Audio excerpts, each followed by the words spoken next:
nice to see that the quality is excellent. Let's see what I got going on here.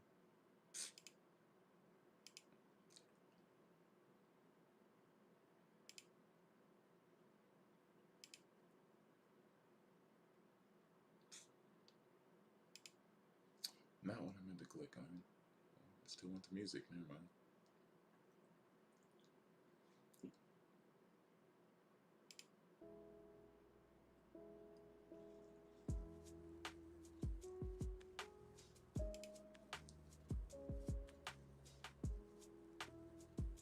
If anybody pulls up, I'm going to be shocked. But I'm just bored. And I'm up. I wonder what's on my algorithm.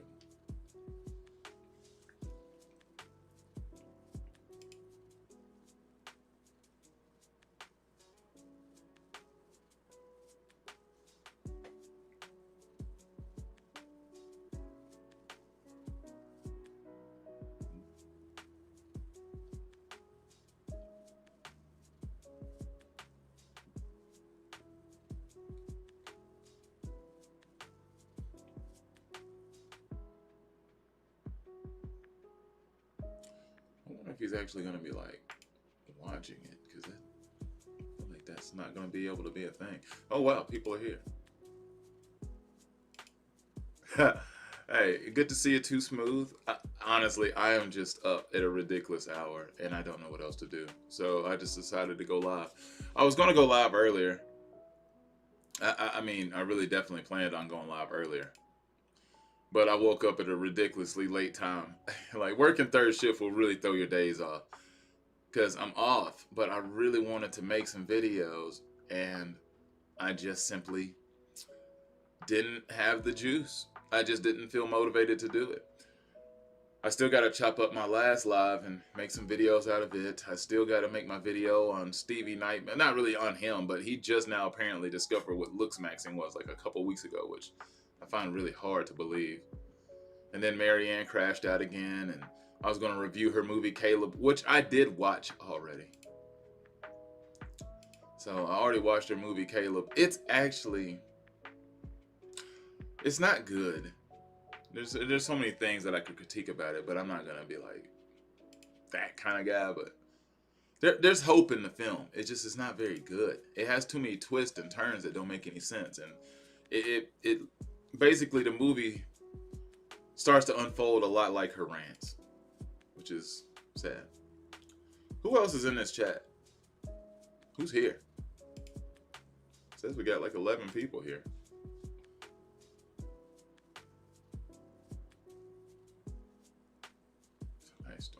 God.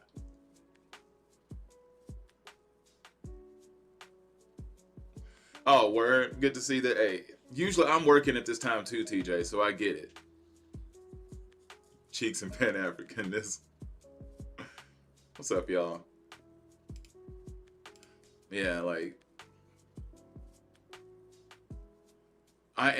shout out to Bebe or BB with the $10 super chat. Thank you very much.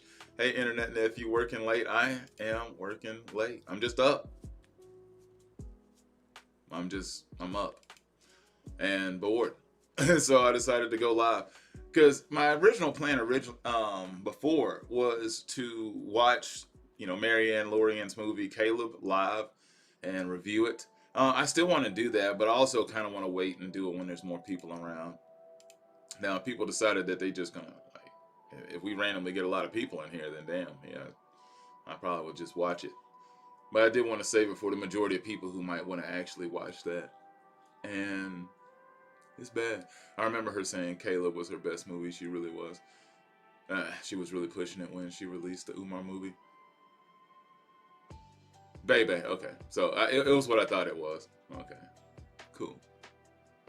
I'm from the South too, so, I was thinking, I was like, BB would have to be two E's. So yeah, I figured it was Bebe. But sometimes names nowadays are really different with folks. So glad to know I had the right instinct. But yeah, Caleb wasn't the worst movie, but there's so many unexplained things that happen in the movie. So many empty plot lines that are really shocking. I mean, it's just, Like we're just not gonna get a resolution to that. It has a very odd ending. I mean, it's obviously it's a movie, so it doesn't have to be super believable. But like the kid is super Christian. He's a good guy and has this relationship with this nurse that he got when he had, I guess a brain aneurysm. The thing is, the kid apparently had brain cancer when he was younger, which is a really terrible thing to think about. Well, I guess he just recovered from it because it just flash forwards like 20 years later. So I guess he recovers from the brain cancer, which was good for him. And then they randomly have a scene of him in the kitchen with the family, and he passes out again. He's up in, I guess, a rehab facility trying to get right again, and all of a sudden, go figure, he's just out of there. But the thing is, they don't even explain why he's in there. They never explain if he had a relapse or if the tumor had resurfaced, if he was sick again. It just nothing. He just gets out of the hospital after he hit on the nurse that was talking to him in there. And so they end up in a relationship, and his mom, she felt like was really controlling, and she did the whole bucking back at his mama, and he stood up for himself, because I guess he got some access to some poontang and lost his mind, and said it with his chest to his mama. It's really weak. Like the first 13 minutes. Yeah. I'm talking about the movie, Caleb. Yeah, the first 13 minutes of the movie, they're in the church. And you would think they would be focusing on the main character, Caleb, but really it's just them showing a church service. I'm like, this is a movie. It felt a lot like the whole Dr. Umar movie where they just had him talking for like 8 minutes. And like, why are we doing this? Bro, I did a whole half re-edit of that film trying to make it make sense. I'm going to have to watch that. Yeah, I'm going to have to actually watch that. Please, like, drop a link or something to that. Marianne is in the movie. Was Marianne in the movie? So, well, was her English? No, Marianne's not in her movie. She was in the Dr. Umar movie because she didn't have enough people to cast for a certain scene, which does happen sometimes.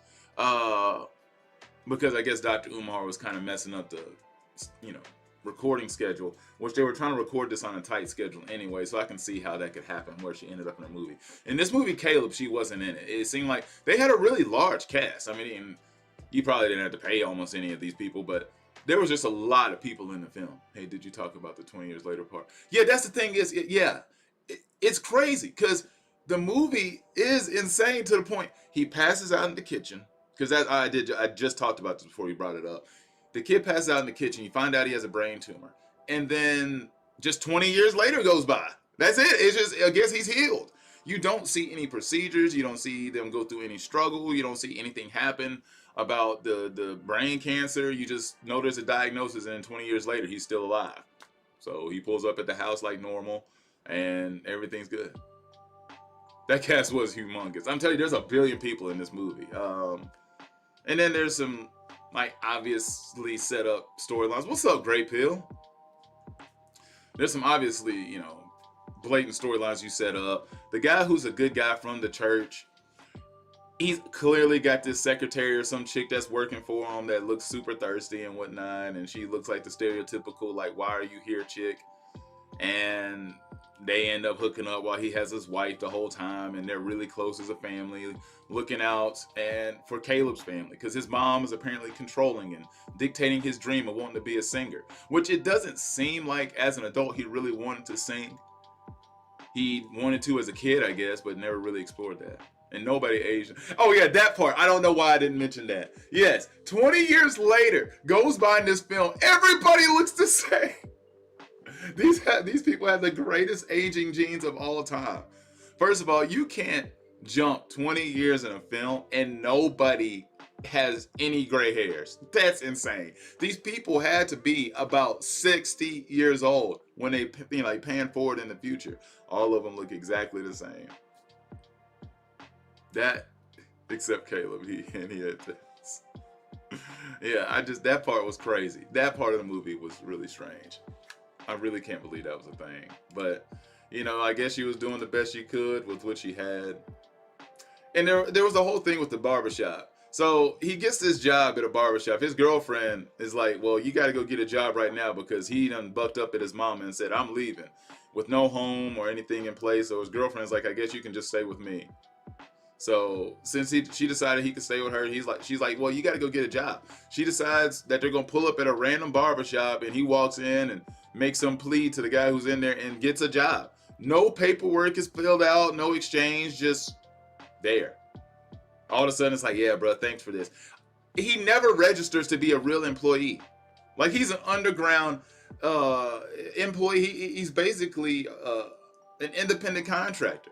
The only thing is, he's supposed to file out some type of I-99 something. That is never, that didn't happen in the film.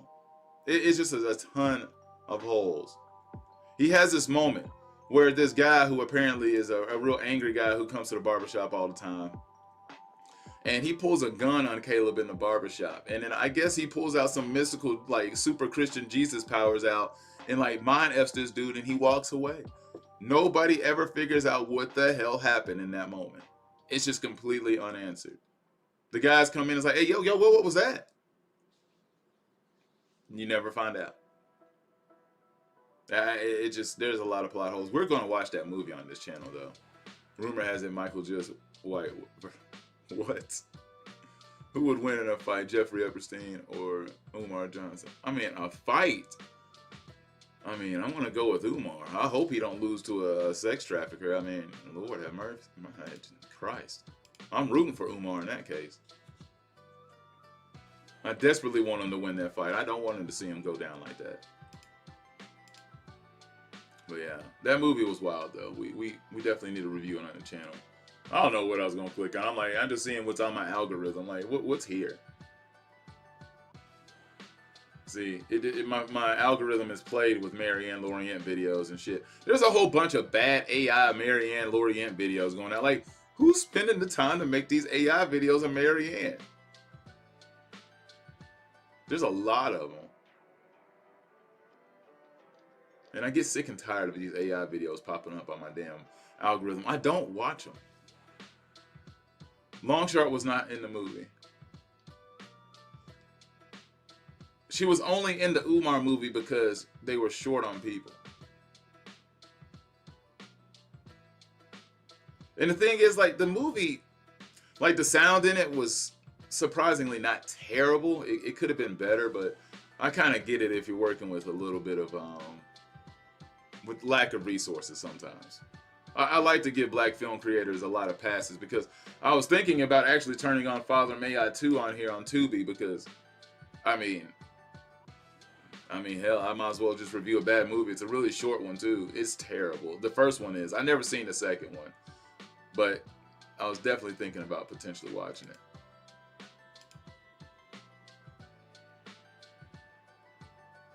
Bro, you look like he's scrolling through the digital TV guide from Better Boredom. I pretty much am.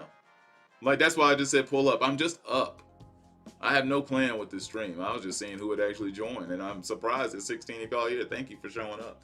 I just had a feeling that some people were actually up at this time. Like, there's no plan with this stream. Like, if y'all want me to click on something, you have any recommends, sure, I'll watch it. Hell, for all I know, I might end up watching what is this? Oh, I might have found something. Oh, this is awesome. Marianne is an excellent producer, though. She got the actors, the locations, the theater runs. She just needs to stay away from writing and directing. You know what? I can agree with that.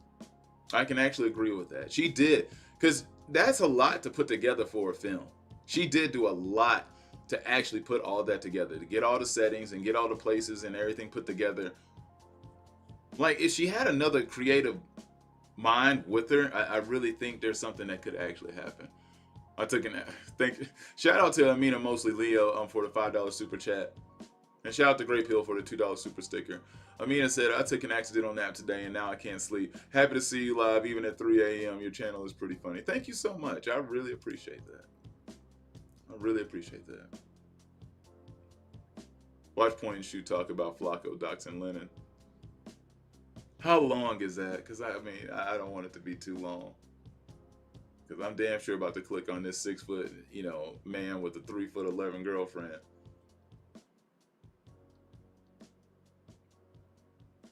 It's only 8 minutes, so I'm thinking that might be worth it. What is this? We're going to pause.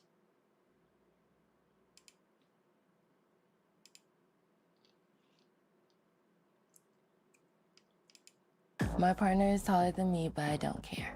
I'm 6 feet on the dot. I'm 3'11". Man, when I tell you social media has every say in our relationship. He is giving off predator vibes. Somebody also said that's a little girl. This has to be a leave. First of all, you can say that's a little girl. Look at this person's face. That is not a little girl. Look, bro. Like, I swear I have some terrible timing when it comes to these screenshots, but I would never look at this and say this is a little girl. If this is a little girl, I would say she was possessed by a demon. Not to make fun of her or anything like that, but I'm just saying, like, if they said this was like a 4-year-old, no, 4-year-olds don't look like this. What? Even though I have the height of a child, I have woman features. Yes. Today, our friend Solo is coming over to discuss our relationship. He has strong. Look, now, is it just me, or does it feel like most, like, little people always seem to have a miniature dump trunk back there? Like, the short people community seems to always have quite the pickings, I'll put it that way. Strong opinions, and he's not holding back. At all. Chronic. So what did you think when I first started dating Kelsey? Not your type, really. My name is Cortavius Payton, but I go by Dab. My name is Big K. Health. My height is 3'11". My height is 6 feet. So I Okay, this homie is 6 feet, and I think he weighs 100 pounds. My God. Bruh. Eat. Like, this dude has no legs. Like, I would be surprised that he can lift her. I mean, but then again, you know, just because you thin don't mean you ain't strong. I mean, I got pretty thin legs too, but I'm built, you know. So I have something called achondroplasia. It's the most common form of dwarfism. See a great I bill. think it's cute. I love it. My IG is working. I've never imagined dating I don't anyone see significantly your shorter DM. than me. I see Kelsey as if she's tall. Kelsey acts like she's 6 feet tall Send it again. sometimes. She do not act her height. I hear someone laugh, I automatically just assume, because it's what people do when they see it. The laugh. So I'll be like, A lot of people mess with her. people think I'm like incompetent before they even talk to me. It's very offending, I would say. People can impose, they can try and talk to them in front of me or try and disrespect me and feel easily about it because of the fact that I'm shorter. They be following us around laughing at us. But us together, we're like a super power couple together. We met on Instagram. He had DM'd me, you know, the casual DM. You know, the casual slide. Slid him Yeah. So we Like, okay, I feel good for the girl if she's happy in this situation. I really want this woman to, like, have love in her life, but it don't feel right. Exactly, Chronic. It doesn't feel right. Like, homie, there's just no way you pull up on this feeling good. It's sort of like the other girl from TLC, Lisa Ray. Like, I am Lisa Ray or Ina Ray, whatever her name is. She's also like a bite-sized miniature woman who, you know, yeah, she's pretty, but yo, it does feel like you're banging Annabelle. You know, I mean, at a point in time, like, it just feels like you're banging children and toys. were Lord have homies mercy. at first. Yeah, he really was. He's locked in like this. Well, I don't know And about we, feel, but it seems You know, that way. decided that we were attracted to each other and We've been together for 2 years. I've always dated men taller than me. She like him tall. Yeah. My height does hold me back in my everyday life. Everything in my house is pretty tall. Dab often helps me get things I can't reach when I'm cooking. For example, the bread, which I needed like 2 seconds ago. Growing up, I did feel different in some ways. I adapted well, but it was more so how people perceived me more than I perceived myself. But in terms of now, Like, even in looking at these thirst traps don't look right. But, you know, hey, she's an adult. She deserves to live her life, so I'm not going to shame it. you know, it's all good.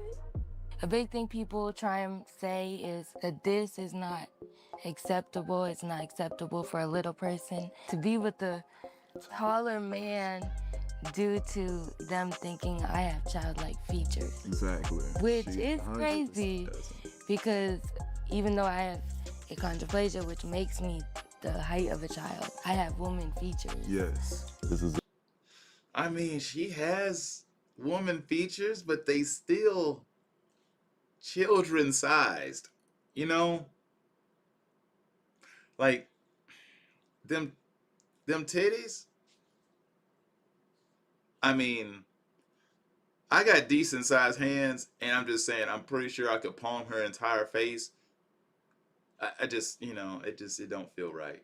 a woman. It's a grown woman next to me. Some people try and say that it would be bad Alternate. for Dad to have a kid with me Oh yeah. because he is giving off predator vibes. Yeah.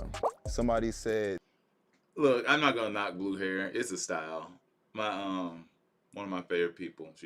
She used to rock blue hair, so I don't want to shame it. this is so weird. It has 6,000 likes. Somebody also said that's a little girl. Are y'all gonna keep saying this grown woman is a little girl? There's a huge one. Remember, Dad? Like, homie, I get she's a grown woman, but like I said, clampers. You shouldn't be able to grab a whole titty with 3 fingers. I mean, And daughter combo. Oh yeah, dad and daughter. Or the big one, keep him away from elementary schools, you know. Yeah, don't take me a nigga. okay, fair. Look, didn't that one get like That- 5,000 likes, you know? This is the uncle you don't let babysit your little niece. Facts. Absolute facts. You don't. You don't. I'm sorry. Especially if he has this established relationship already. Why would I trust him to ever be around little kids in this family? No. And so, like, no guarantees anything would ever happen. He could be perfectly sane. But if something were to come up, I can't sit here and act like that isn't on the parents for putting that child in that situation. Maybe you should go figure that out with your family. This has to be illegal, bro. What? How?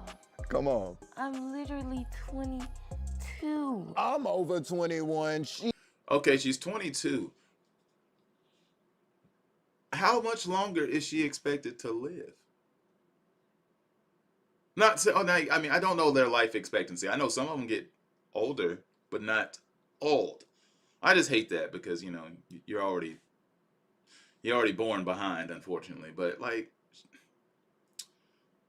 the little people community are pissed at her for stepping out of the little people community, which I guess she falls more into the midget community as opposed to dwarf community. And then you have like what's amongst that, like above that, and then you have like just really short other humans, I guess. But they're pissed, I guess, because they're probably worried about her situation. They're probably thinking, I don't trust this guy. He seems a little bit off. Seems kind of cool on the surface, but just wait a while. Now, I know it's been 2 years, though. It's been 2 years and nothing has come about. Now, my thing is, she should be worried about competition that's at the playground. He over 21. The fact that you sit on your phone and you think that and type that is kind of insane to me. None of our friends or family were really concerned about our relationship, other than our friend Daryl. When Dad first got with Kelsey, it was just something different. I'm used to seeing him with black females. We never met nobody short and light, you know what I'm saying? In my head at the time, to be honest, I didn't think it was nothing like serious. So what did you think when I first started dating Kelsey? You are wild, TJ. Not your type, really. That's good. Okay. So you was kind of like, this is just something new? Yeah, I mean, cause Guys, I'm not the smoothest myself. So too smooth. Sometimes I could be a little smooth-brained. Since I know you, Yeah. I just, grew and knew what type of females you usually talk to, so it was something different. Did you ever imagine that being with a little person? I mean, under 5'5", a little person, but you just extra little, so it wasn't nothing too crazy. He always. Oh, that's hilarious. No, hey, he's got multicolored dreads. Do you think he lives an alternative lifestyle as well? He's the one who walked into the room thinking, hey, bro, what's going on? I know you got blue dreads too, but I didn't think we were doing this now. And he's like, I got the green dreads, which usually means I'm up another level than you. I'm Super Saiyan 2 compared to the blue dreads. So, are you sure? Like, this is all right? I'm just saying, he walked into the room and was thinking, this is a little different. Hey, little people. It fed me. So, Yeah, they're both from the Lethal Interjection crew. man, be honest. Was you surprised by Kelsey height? When I first met her, yeah. He said a little person's coming over. But you know, seeing was believing at that time was crazy. You feel? What did you think when we first started dating for? Nothing too crazy, something to get used to. Cause you know, like I said, that's not something he usually. He was thinking, how in the hell is he hitting that? That's exactly what he was thinking. I guarantee you, that's exactly the first thought that came across his mind. To get into, you feel me? But he committed, so it was just something to get used to, nothing too crazy. But I don't got no problem with something new, spectacular, you feel me? And she cool, so. Is there anything like you think we could do better for a relationship? Lots of. First, let's start out about like waking up earlier, but who sleeps till 2, 3 o'clock and stay up all night? It may not call me at 1 o'clock in the morning, y'all arguing. Start the arguing. But nothing too crazy. Typical relationship thing that people gotta build on. Feel me? Nothing too crazy. Nobody perfect. Man, I'd be real nervous if I was hearing them two argue. I would feel like he's about to punt her straight up out of the living room. I'd be concerned. I know we said everything, but what you think about our relationship now? I've seen a lot of progression.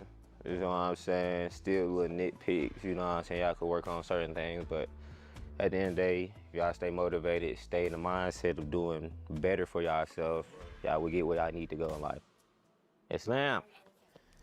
Dav has changed my life for better in multiple ways.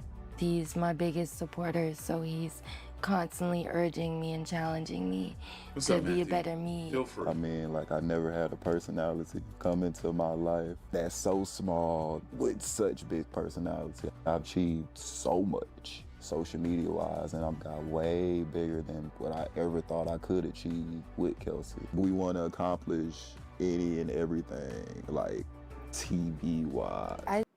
That man is over there smiling like, I know exactly what they were up to on Epstein Island. And he was like, I am here for it. I'm just kidding. That's too much to judge this man by. Love don't judge, which is the point of the show. So, you don't judge. This is legitimate love with consenting adults. So, it's okay, even though it looks super sus, super weird. Look, I heard this content creator, I think her name is, I'm not Emily, I don't know, either way. She made this comment that I thought was really wild on her channel. It made sense when I heard it, because she said, well, she's with women right now, but she said she would never want to date a guy that was that big, or like way bigger than her, because she wouldn't want to date a man who could physically destroy her or just throw her off a balcony. And I was sitting there thinking, I mean, I kind of get that. I think what he's trying to say Clothing wise. is, okay, we, eventually down the line would want kids and marriage. Right now, we want to do as much as we can for ourselves so that we can have that later on. We're some sort of best friends, and we confide in each other, and we tell each other everything, and we try and be completely honest. And when we do go through a hard time, I feel like we haven't given up yet. So. Yes. And for those that got something to say about us and it's negative, Negative? zip it up. And throw it. Throw it. Put away. Throw away. And step on it. What's up, young Negro?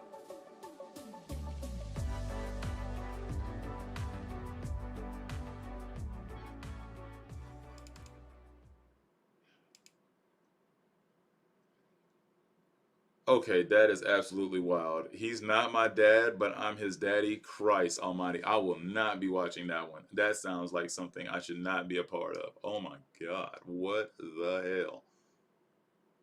Yeah, we're not going to be watching that. This really does fit in the Demon Time stream thing. Look, it is, and that's why this place is called Random University. Random things, random times, random everything. Nothing is guaranteed to be specific. I do tend to make a lot of random comments, so it is what it is. Black History Forever. Thank you for the shout out to Black History Forever for the $2 super chat. WTF. Oh, what? To which part? To which part? To he's not my dad, but I'm his daddy. Yeah, we're not watching that. We're not clicking on that next. No, sir. That is not happening. Like I said, oh, hell, Team USA. That, wait, hold on a second. See, people say that women's basketball don't be getting any views. Hell, this thing's got 224,000 views after 8 hours. That's a lot. Welcome to the 2026 FIBA Women's Basketball World Cup. I mean, somebody was watching this here shit. in San Juan. You're watching the USA, the defending champs, taking on Senegal here inside the El Cholo Arena. Uh-oh.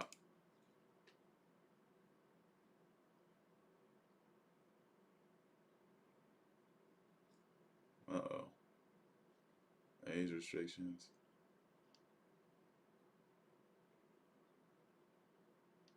Man, I don't know. Oh, I might get a copyright. I got to get off of here. Wrong highlight. Well, I guess I can't watch this one. I saw a warning label. I might get my channel. It might get shut down. Well, I guess we won't be watching that. If I was a member to watch this channel, I could watch it. I wonder why I was about to get a copyright strike. Says heads up. I got warnings over here. I don't know what to do when I get a warning. Does that mean just turn off like what I was on?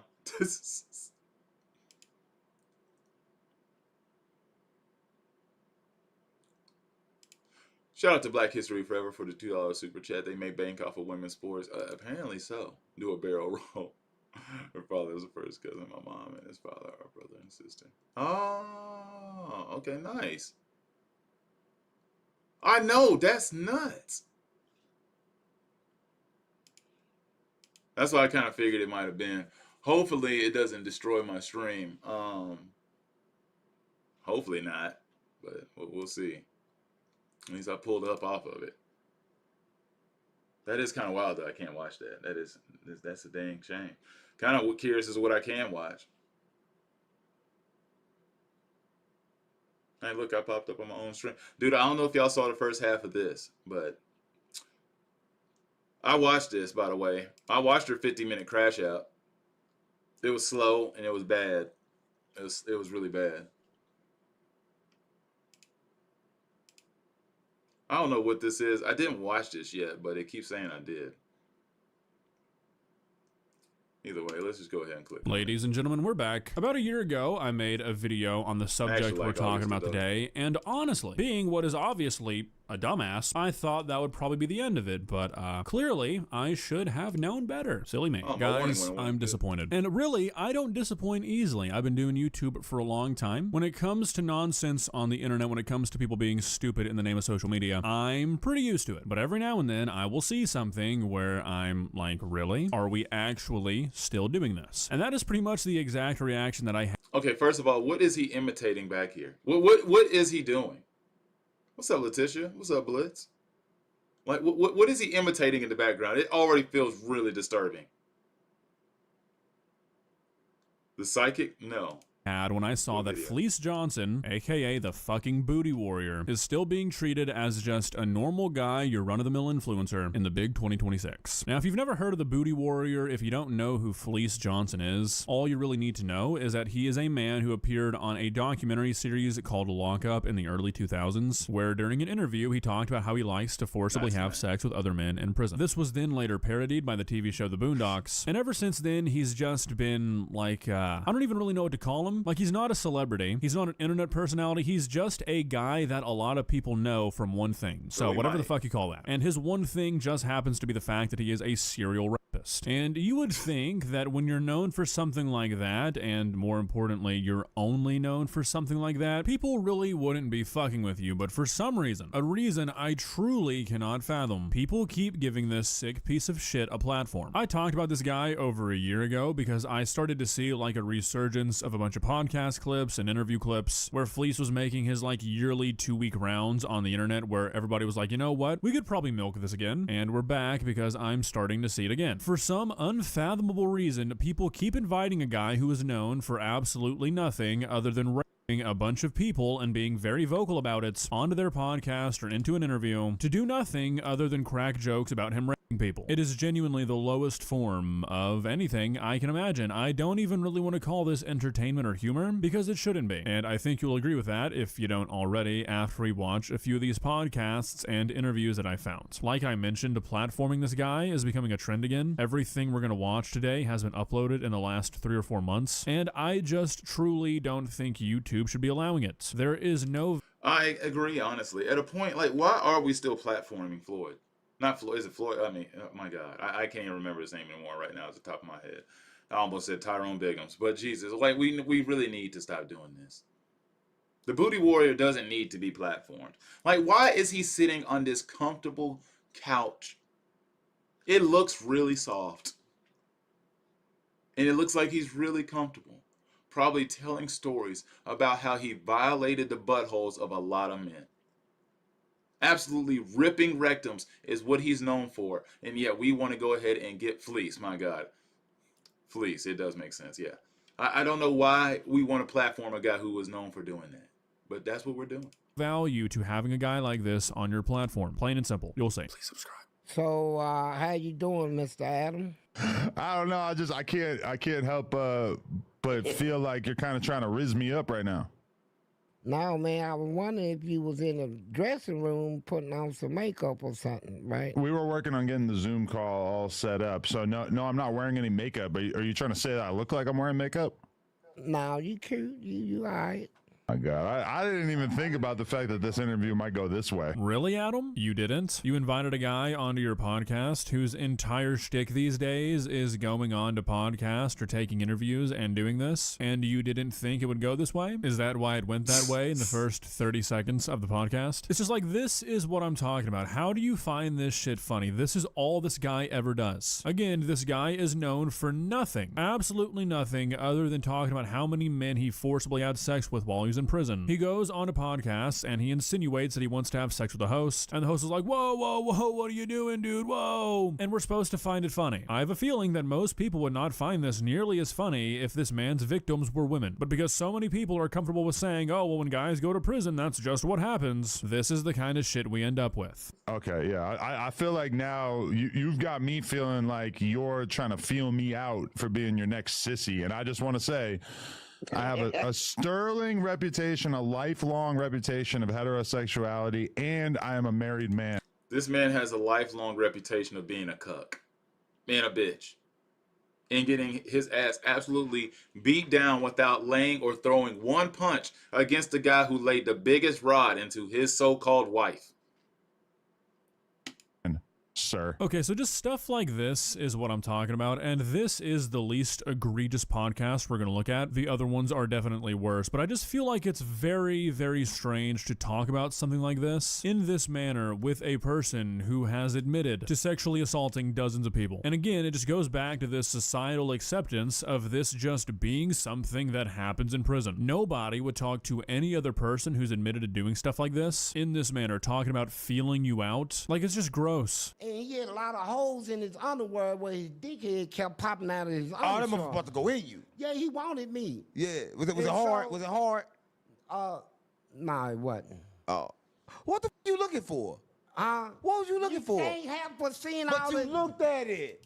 And I told him, miss, I said, hey, man, once you get, I know I had a little tiny voice. I said, what? Okay, first of all, I just find it extremely sus that so many so-called straight men want to have these extremely sus and diabolical conversations with this guy.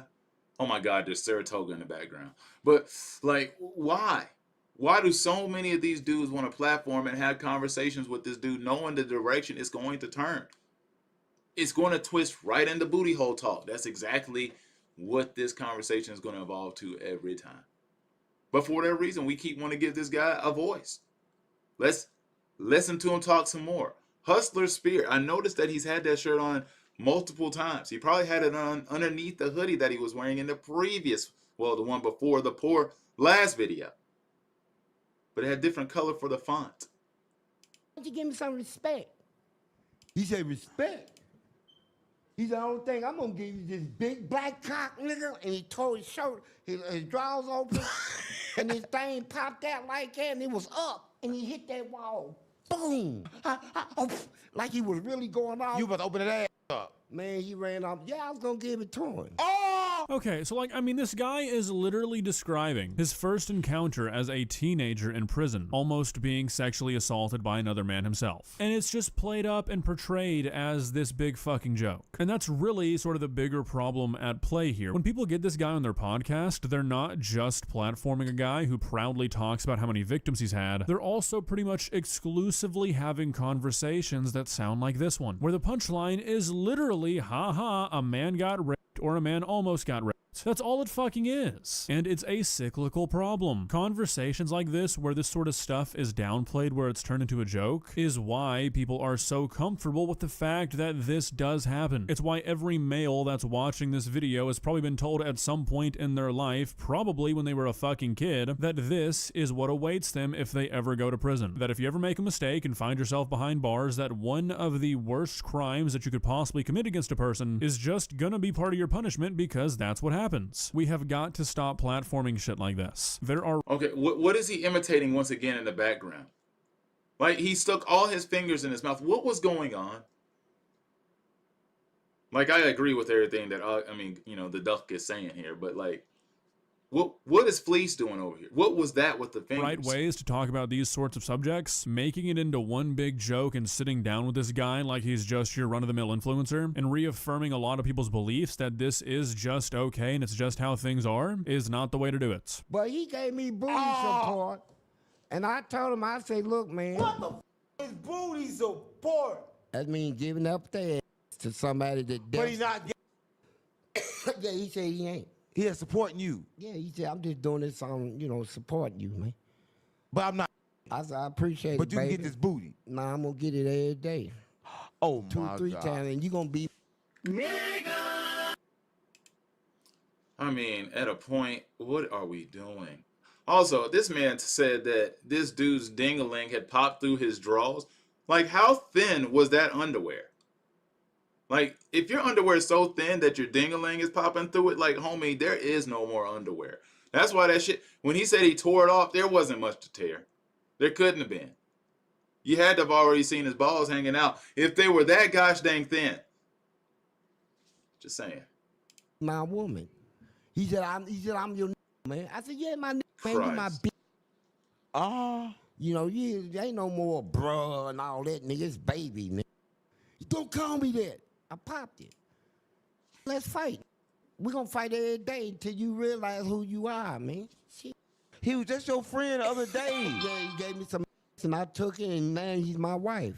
Stop playing with me. Man, I ain't playing, man. My balls was heavy and man. And I got caught up in that booty. I mean, what the fuck is this? I mean, like, at some point, I feel like I'm just gonna end up repeating myself, but seriously, these are two grown men who sat down for a podcast and decided that a funny topic of discussion would be talking about how this guy used to beat up people in prison until they let him have sex with them whenever he wanted. I mean, what kind of fucked up person thinks this is entertaining? Seriously. I'm gonna keep pushing this because I think it's important. Imagine if this was any other context, literally any other situation outside of prison. Do you think anybody would think this is a laughing matter? This is how desensitized people are to the concept of prison rape. And I mentioned this in the last video I made on this guy. I feel like there's been sort of a surge of a lot of younger guys being like, we need to take men's mental health seriously. It should be a priority. And like, yeah, absolutely. But I think a lot of the times the people who are really into that look for a way to blame it on women, when in reality, it's shit like this that's causing the most damage. Men laughing at other men being raped for a fucking podcast. When did it become a... Which is facts. It causes it all to be so ridiculously desensitizing. I mean, because if you just sit around and laugh at it, and amongst it happening to dudes on a regular basis, at some point in time, the whole idea of R-wording people just becomes funny to some folks when it's not a laughing matter. If you can keep the, I guess, serious nature of the conversation still relevant, then it would matter. But most people keep killing it by platforming people like Fleece. And so, like, do you remember when that trans woman was going into the female prisons and she was just taking cheeks, getting women pregnant and stuff like that? Well, what if she got released and you come to find out that she was known in there for violating and R-wording all the other women that she even had impregnated? And then they just let her have a voice out here on these platforms, and they kept letting her talk over and over again. At a point in time, it's like, okay, so are we just saying that R-wording women is just okay because we keep laughing at it because the story's so crazy that people are laughing at it because they're walking amongst us now? Fleece is on the streets amongst us. I keep getting mixed up with Floyd. They're really not much different people because Floyd was out there trying to diddle little kids. So, I mean, he would have probably been cool with the guy from the last video, which actually that guy and him probably wouldn't get along. But point being is, we need to stop doing this with Fleece. Addicted to where you had to have the booty. Man, just start seeing different ass, man. What you mean? What you mean seeing different ass? Fleece? Man, I mean, motherfuckers, I just couldn't, man, mother get in the shower. And I was like, look at these gangster motherfuckers, man. These niggas just came out the street, shot 2 people, killed them. And sat in them, right? And I'm like, God damn. He tried him and his little friends try to wash up in their little boxes, right? Cause they know some freak.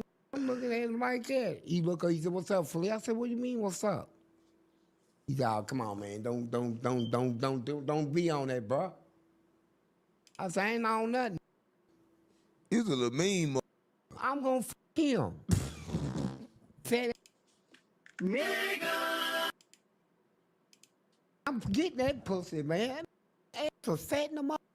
I said, God damn. We started fighting, right? And I whooped him. But he came back out. We fought again. Fought again. Fought back like 8 times, man. And he wore him down. Yeah. And then I faked him out with some, I had 2 knives. I let him see him too. He said, Felice, can I talk to you? I said, we can fight right now and go back to the hole. I don't give a f. You're right, Lone Wolf. It could really go south. He could just completely flip out and take his cheeks just like he did Chris Hansen in the episode of the Boondocks. I can take these knives, nigga, and cut your head off, right? You talking about he's out, hold up. Felice. Are you serious? I said, yeah. He said, look, I'm doing this for you. Do what? Give me that ass, right? Oh! This shit is over an hour long, and this is literally all it is. Fleece talking about all the forcible sex that he had with men, or all the ways that he forced men to have sex with him, either through subjecting them to or threatening them with egregious violence. And this dumbass sitting across from him thinks it's the funniest thing on planet Earth. Like, how does anybody think this is okay? How does anybody sit down to film this, film it, go through it, edit it, title it, make a thumbnail, and still think, you know what, this is a banger? See, people be clowning, folks for having their fingernails painted all the time, right? Well, homie's got his fingernails painted. I wonder what people think about him. Is he a sus lord because he's got his fingernails painted? Well, I might think so after him having this conversation with Fleece and thinking it's the funniest thing on earth. It's not a good look. You know what I'm saying? Not a good look. And that's the thing is, I don't care if people paint their fingernails or not, but people start having questions, and I would have questions, especially after you're sitting around laughing, hee-hawing, literally shitting your pants after this conversation about Fleece over here taking poop on the ding-a-ling. I mean, it's insane. All this stuff that he would probably be getting along to. I mean, it just jacking off all over the place. This is the kind of shit I should be giving my stamp of approval to. Because, I mean, that's what you're doing. This is how this guy makes a living. He is constantly doing these interviews, constantly doing podcasts, because he knows that people with no moral compass will have him on for the shock value so people will click. I mean, these guys are literally allowing Fleece to use them so he can profit off of the fact that everybody knows that he raped a bunch of people. How much lower can you get? Everybody start clapping right now. We got a legend in the building. I don't think y'all understand. I don't want to hear Legend and Fleece ever First of all, like, how dare they say Legend? These dudes are giving a round of applause for a R-worder. A real life great, known for it. The Michael Jordan of raping. And let's give it up for him. Yeah, he may take all our ass. Yeah. Oh. Yeah, we should be clapping. Oh. Yeah, hey, it's Fleece Johnson in this mother. Yeah, brother. AKA the Booty Warrior. Booty Man. I genuinely cannot imagine being such a fucking idiot that I decide to open up a video with a known serial rapist by saying everybody should be clapping for this man. I mean, are you fucking serious? I mean, at some point you just really can't have hope for certain people anymore, and I feel like anybody who says some bullshit like that fits the description, but why is YouTube allowing this? Like, this is an unbelievable. This is why you can't get enough people to take the Epstein list seriously. We're literally giving rounds of applause for Fleece Johnson. Fleece. Clap it up for Fleece, who will definitely love to clap you up. Unbelievably absurd thing to say. Do you have like any Mexicans or white boys? Nah, I like them when they kind of chubby and they light skinned. I like them light skinned dudes, man. Okay, so did you fuck outside? Did you fuck around with someone outside of your race? So basically, what he is saying is, I should definitely never go to prison where Fleece is. Watts definitely needs to stay away, especially Watts. Watts is like short and compact. You know, Watts thick. He might really want some Watts. Charge him up real good. Mexican, white, Indian, Pause. Chinese, his.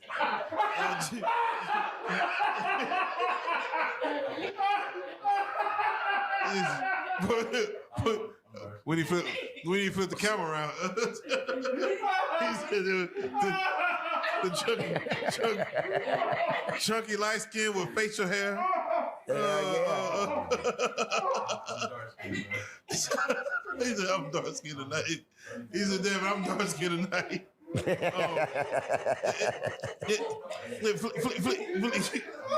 I'm dark skinned. This man got his tongue out looking at these dudes, thinking about how he can give them the greatest rim job of all time. I wouldn't trust anybody who actually likes the taste of shit. How can you trust that person? I mean, I don't think just volunteering for a golden shower is what he would love to do. I'm pretty sure he would love a good old shiza.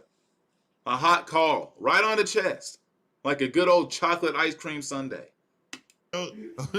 Flame.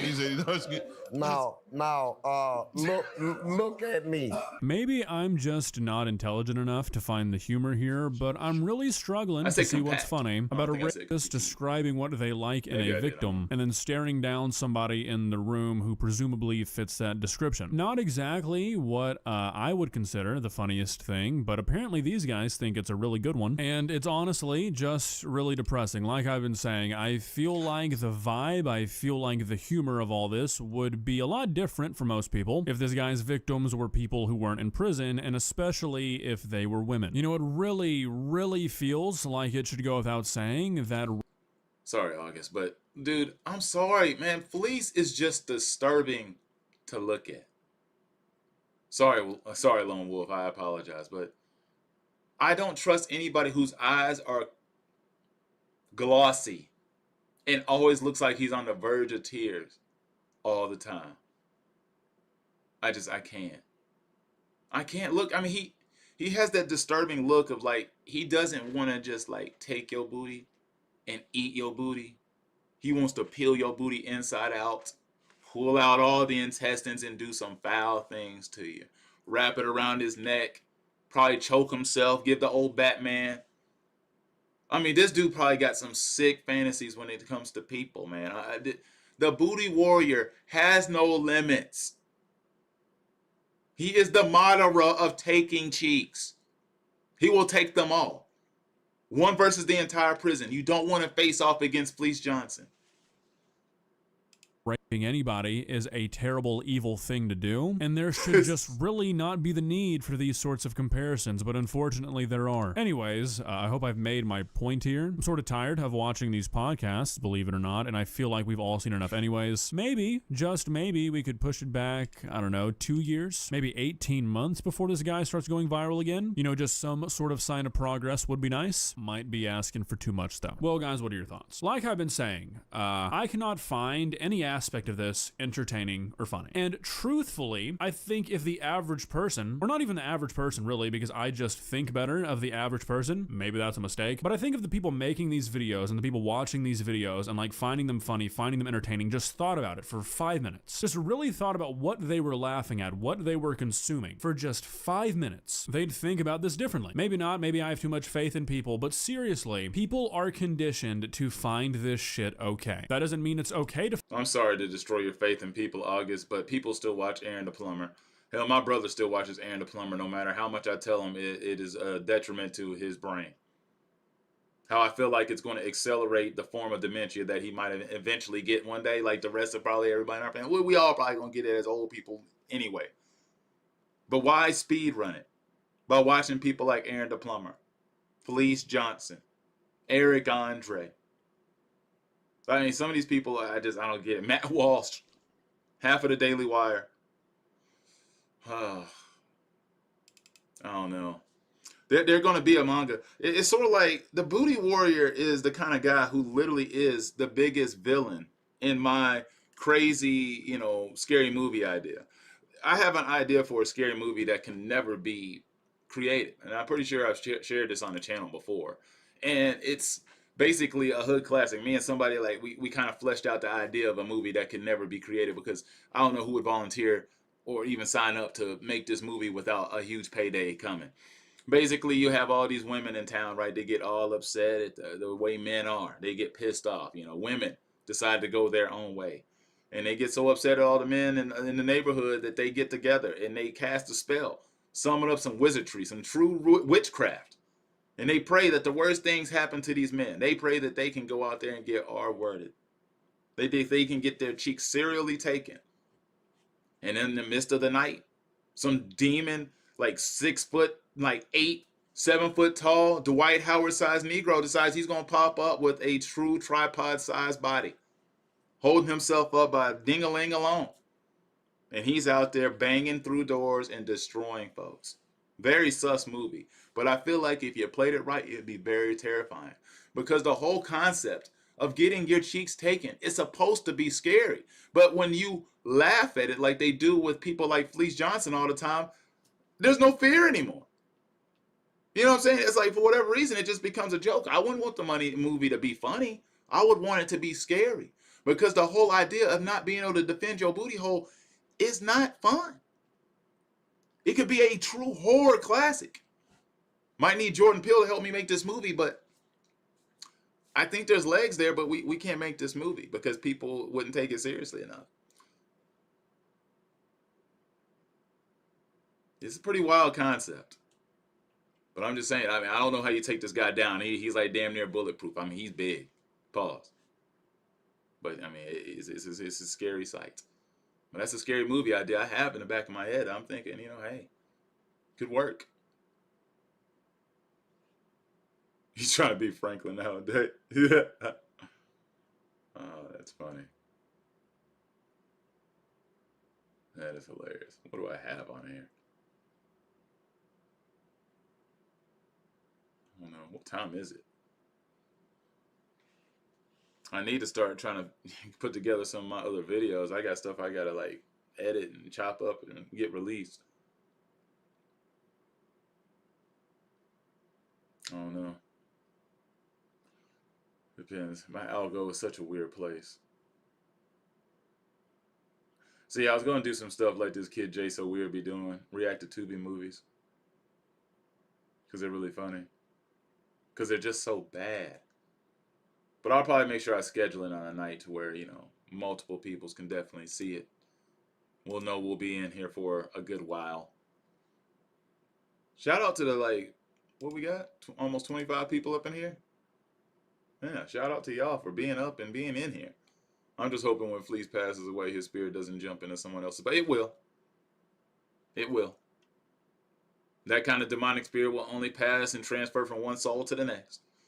Let's hope. Floyd's already probably transferred. He's probably done spit in somebody's mouth already. Or their booty hole one. Either way, they got that nasty vomit, stuff that they get in the movies, like The Conjuring. Yeah, somebody's already probably received that. Somebody's already probably possessed. Can't control themselves, out there licking their lips every time they see some booty. Disturbing. Yeah, man, that wouldn't shock me at all. I don't know if any of y'all know Ty Boogie, but I remember his channel popped up like a year ago, and he blew up real fast. And then I think he somehow got copyright struck like a couple months ago, and it slowed his channel down. But I think he's back on the grind again. It's weird that my stuff keeps popping up here. I also need to beat Resident Evil 9 Requiem. I'm so close. I'm so close. But I've been getting my ass. Actually, that's what I need to get off of here, do. I need to get off of here and start playing Resident Evil. So, because I need to beat that game so me and Watts can do this review, because we really want to review the game together and actually put together our own, like, breakdown of it. It's been great. I'm getting my ass absolutely handed to me right now, though. I'm getting late. I'm in the lab. I'm getting smoked by these agents, and it's I just can't believe I'm getting my ass whooped this much. I'm glad though, because I mean it means that the game's been really difficult, and I like games that have some form of difficulty. If I was just gonna run right through the game, then it wasn't gonna be any damn fun. So I'm glad to know that. What else is down here? I was gonna watch this, but I just got to a point where once I saw Matt Walsh in the comments, I gave up. What's up, Chancity? I don't know how to say it, just Sandy. What's up, Sandy? Glad to see you.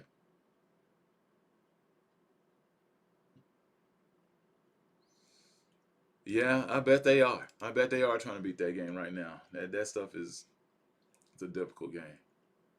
It's fun, though. Yeah, I played Fallout 4. I didn't beat 4, which is weird. Don't know why I didn't beat 4. I definitely need to beat 4.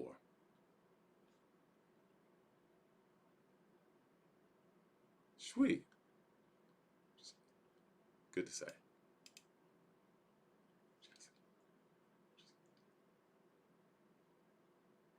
But yeah, I don't know. There's so much stuff. It's weird. I feel like I'm at a point in time where there's not a whole lot of content that's not a lot of the same shit. That's why I kind of want to start reviewing movies and TVs a lot more, because it's pretty endless. And if you get on a good track with that, then that's pretty much an endless IP. Current events and stuff like that, a lot of them, I feel like we're starting to hit a lot of the same talking points with a lot of these people, and a lot of, even with the updates with a lot of these people, like Andrew Tate calling out Sneeko. I mean, the shit is inevitable. It's inevitable. We already knew it was going to happen at some point in time. I mean, yeah, good that Sneeko sticking up for himself. And dude, and obviously Tate has proven to be the absolute biggest snake of them all. Which, I mean, his name is Cobra. People making videos. I almost don't even want to make videos on him. Done it so many times. Trying to get the speed demon in minimalist challenges. It's doable, but very precise. Are you talking about in Fallout, Lone Wolf, or are you talking about in Resident Evil? I've been playing Slay the Spire 2 lately. It's challenging, but hella fun. Yeah, challenging games are fun though. Like, I was trying to get the remote play thing set up on here. I was actually going to be playing Resident Evil. I couldn't get it set up. It was just BSing me, so I gave up on that whole idea. I really hate that I can't watch House of Hypocrites. That's kind of wild, though. Not House of Hypocrites, but House of Highlights. I can watch House of Hypocrites, but there's so many Resident Evil 9 reviews, I can't watch them. Hell, I can't even watch the Bam Adebayo highlights, which is a damn shame.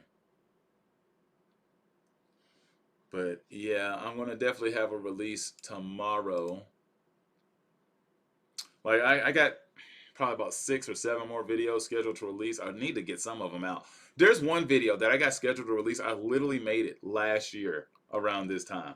I just have never released it. It's just been getting pushed back on the scheduling because it has like forever relevance. It's just talking about AI agents and shit. But it's funny how many videos I just pushed back for a long time. Cobra Cry was in Dubai getting mad because he had to eat crackers, and I'm trying to speedrun Resident Evil. Oh, he knew, family. Oh my god, dude, I'm gonna review Marianne's video at some point in time.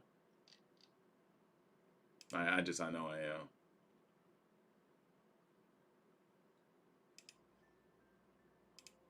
Because, I mean, it'd be impossible not to. I've been on a run with Marianne Lorient videos lately. Actually, let's take a look at Marianne's channel.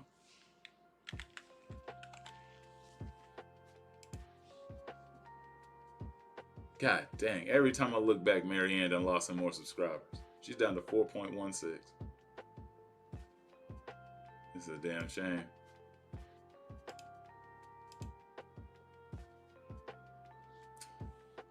Told you, she's out here making relationship content now. And that's what she's gonna move on to next. It's the next good grift, I guess.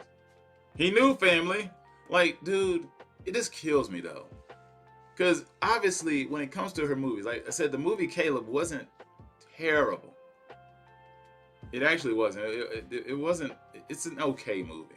I'm still subscribed. I'm trying to support her because I need this content, sadly, until she completely gives up, I guess, and then I can unsubscribe. I mean, hell, she only got 4.16. I might as well still support a black creator, even though she's a liar. I don't know. Y'all don't understand. I really do be trying to support these black creators. I try to support Stevie as long as I possibly could.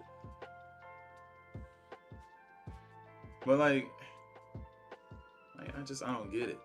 She was saying in her video that she makes money on YouTube. Oh, I'm good, family. I'm good, family. I make money. How? Like, these are your videos. There's no money here. She might have made a little money on this one. 2.8K on this long of a video. I can't imagine she made any more than like $10 on that video. This is like $1, maybe a 50 cent. I mean, no, this is a 41-second video. There ain't no money here. That was a penny. This, she didn't make no money off of this. She might have made $6. There's no money on this channel. Maybe this one she made some money on. She might have made like, she could have possibly made maybe about $90 to $100 on this video. Maybe, depending on how long they watched it. So she's out here talking about she's done made money, she's making money. That's a lie. It's a lie. Her shorts, I mean, they don't get views like that, and you don't make money off of shorts. Her lives, hell, she don't live long enough, and she ain't been live very much, so it doesn't make any sense. I don't get it. But we definitely will be reviewing the He Knew Family video at some point in time. That stuff's wild.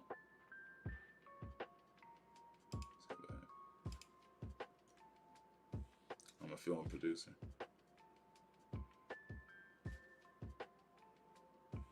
I watched this guy's video on my Corey Holcomb video, and Anton, I think. He had a lot of same talking points as I did. Which, give me about a minute to use the bathroom. I'll be right back. Oh, and then we'll probably watch this one video by Millionaire Money Minds, and I will be done. And I gotta go play some RE9, and if I ever figure out how to get that stuff on here, I'll probably just have to plug my PlayStation up in here.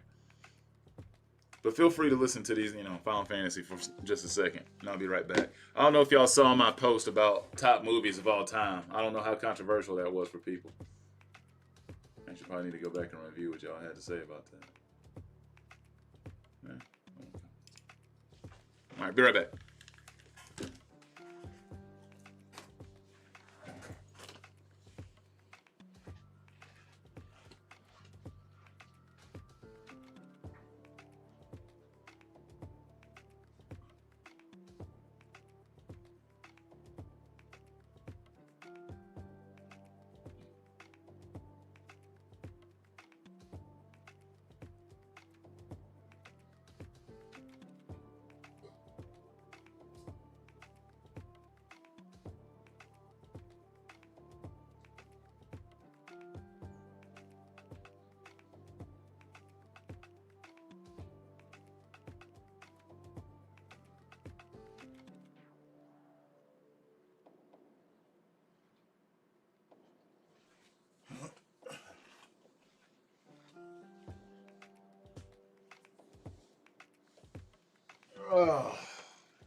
Sorry, y'all. Quick tinkle. All right, let's click on this video.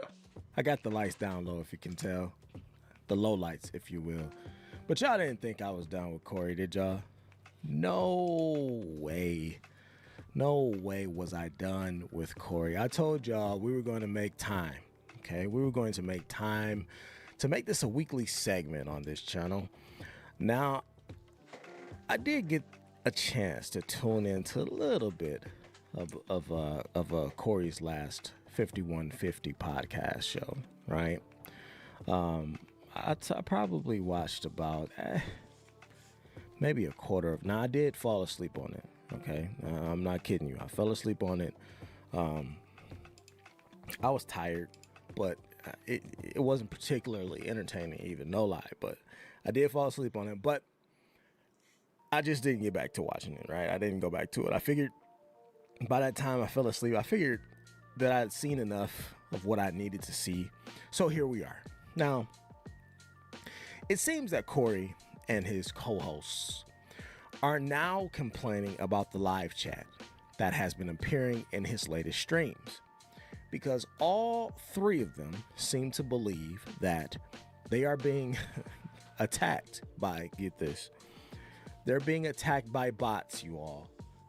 Corey's chat is being attacked by bots everywhere. Yo, man, this is funny. What was y'all telling me earlier? Because I already knew this anyway. I just didn't have a word for it. Oh, just these bot sites, man. These bot attacks, you know. But not just the sites. We were also reminding them that in chats, live chats, show those chats. are night bots in the chat.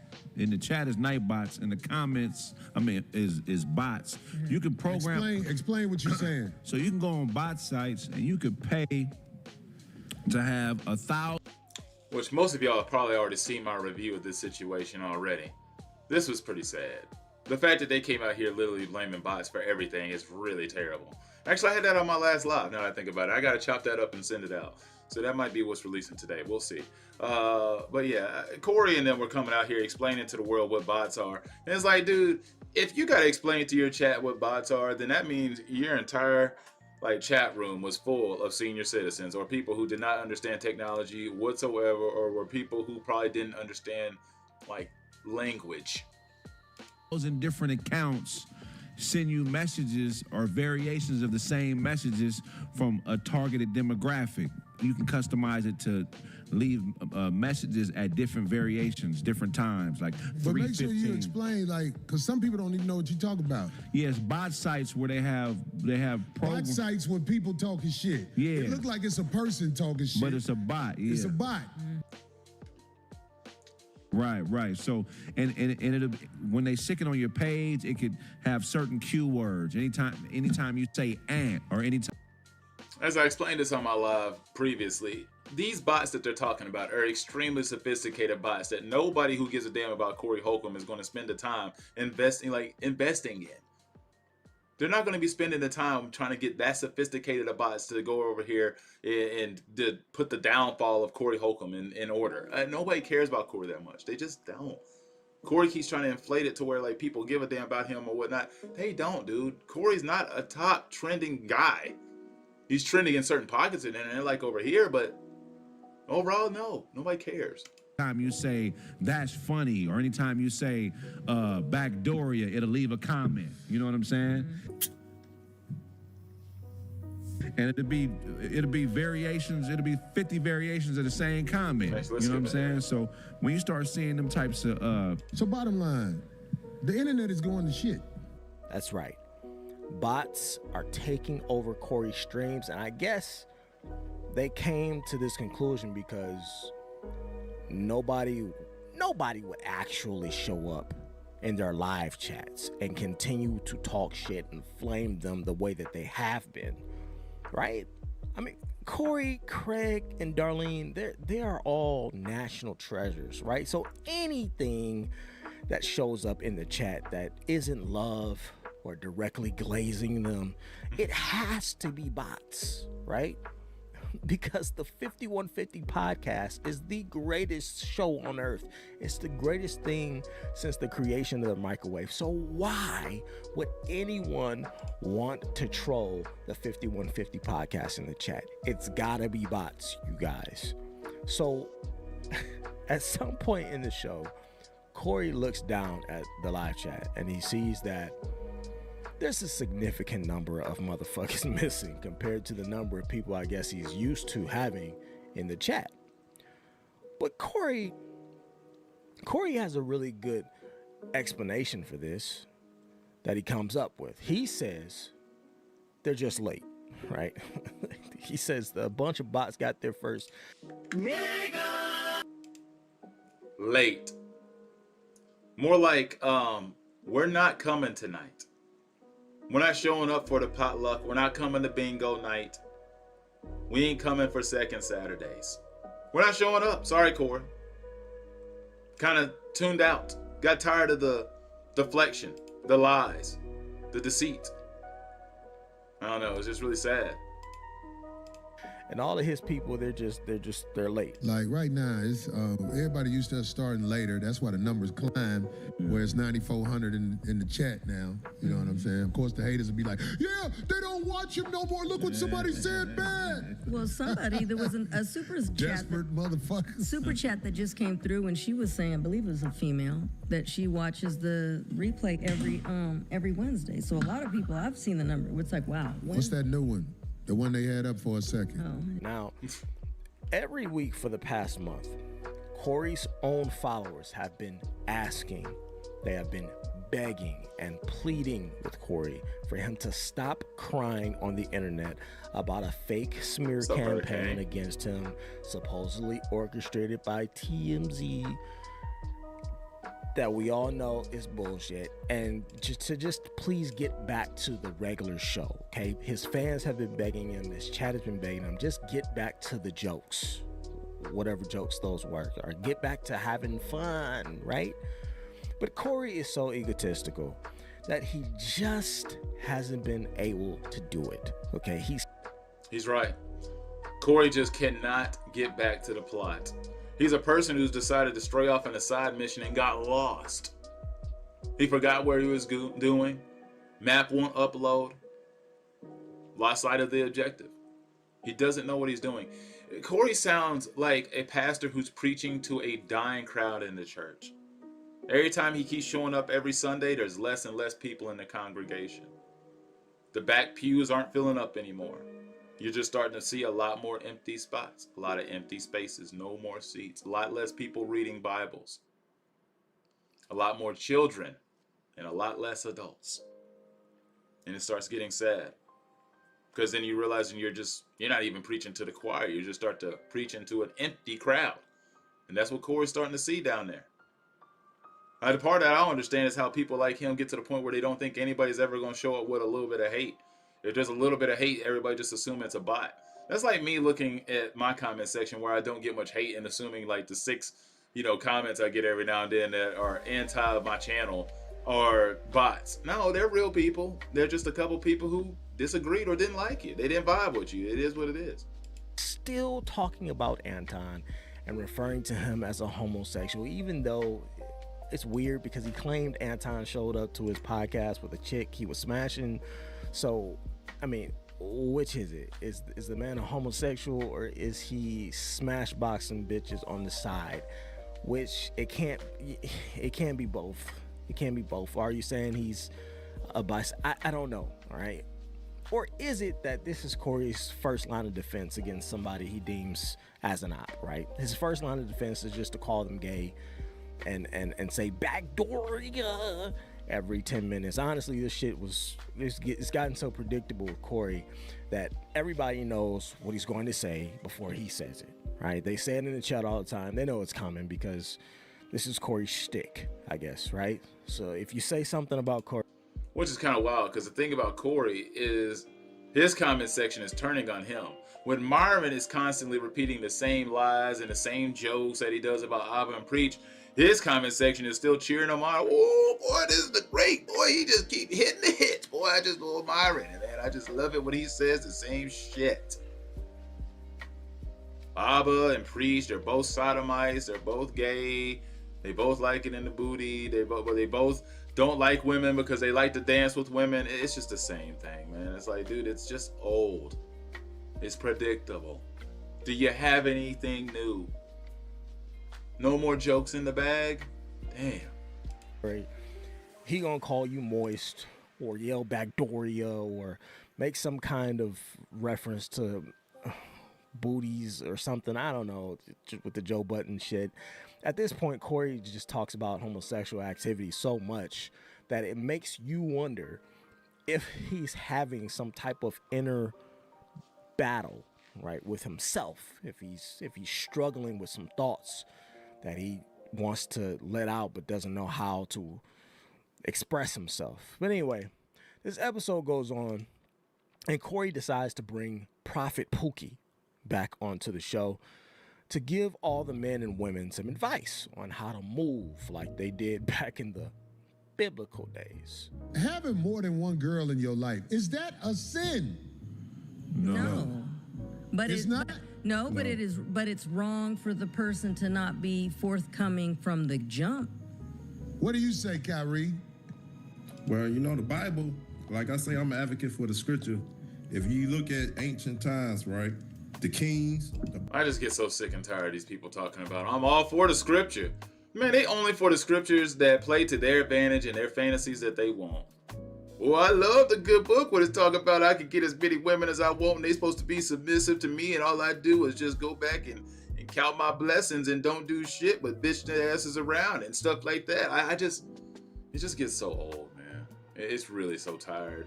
And all you can, everybody's telling on themselves in real time. I want to oppress my partner. I don't want her to have any freedoms. I really do want her to serve me only. It's really old, man. Like, I just don't understand this whole thing. Like, I keep trying to explain this to certain people. Dude, if you get one crack at life, why the hell should I be forced to subject myself to some bullshit just because you read a book and that's what you think sounds good? Like, everybody's been able to pick apart all sorts of different things with the Bible. It's not even that religion to me is a bad thing, man. It's just, like, I love religion. I think it's really good for people and communities, and it gives everybody something to shoot for. But the whole idea that people believe in spirituality, people laugh at for whatever reason, when really they believe in the same thing as the people who believe in Christianity. They just don't believe in the Christian faith, like the teachings, the Bible. Erase all that. I believe in a God and a higher power. I just don't believe in the BS that y'all are coming up with. But for whatever reason, these people want to laugh at them and look at them all confused, like, I don't understand how you could think about that. Like, what do you mean? There's no book to follow. There's no teachings. There's nothing telling you that you should enslave people and, you know, somehow supposed to be like friendly to thy neighbor, but also oppress thy neighbor. You're not supposed to live in hypocrisies like the rest of us. No. A lot of people who don't follow this stuff I've seen to see in my real life, like, seem to be doing it really good. And they seem to treat a lot of people really well. It's wow. Prophets, they all have more than one Same, wife. Archie. Right? So there's nothing wrong with having more than one wife. The problem Nobody said becomes that, when you're yeah. trying to have more than one wife and you're not able to provide for more than one wife. That's a law. In Exodus chapter 21, it says, if you take on another wife, your duties for the first wife should not be diminished. Now, I don't got to get the okay for no woman to have another wife. If you don't like it, I mean, you can leave. So, you know, that's how it is.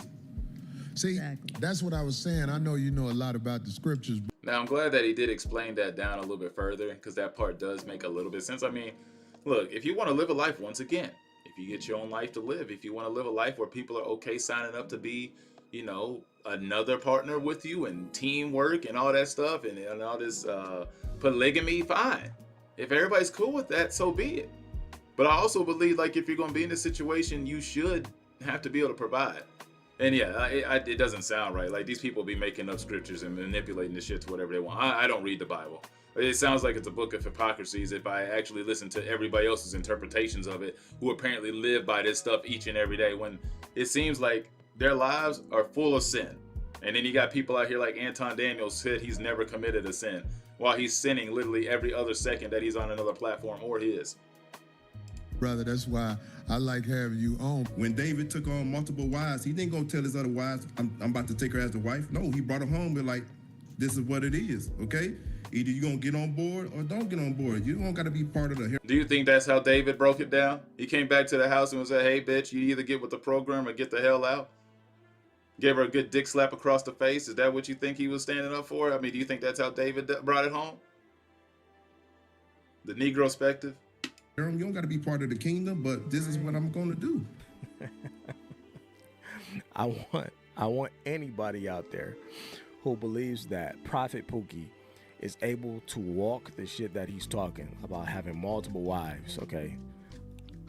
Anybody that believes he's able to walk that out in real life, I want y'all to contact me after we're done here, okay? I got some beachfront properties to sell y'all right in the heart of Texas, just smack dab in the middle of Texas. Get up with me after this episode, all right? Hit my email. But there's a moment in this episode where Craig Fax tries to explain some of the weird and strange topics the 5150 podcast has been slandered for. A lot of the conversations and things that we've talked about on this show, the reason I'm Craig Fax is everything I talk about is based in the fact, and then we make a joke out of it. You know what I'm saying? So we don't just be on the show just saying wild ass shit for no reason. Why the fuck you lying? Why you always lying? It all has context. So when the context is removed from a layered conversation, a multi-dimensional conversation, and is presented in the context of a narrative, the fact that most people don't understand that is crazy to me. Well, shit.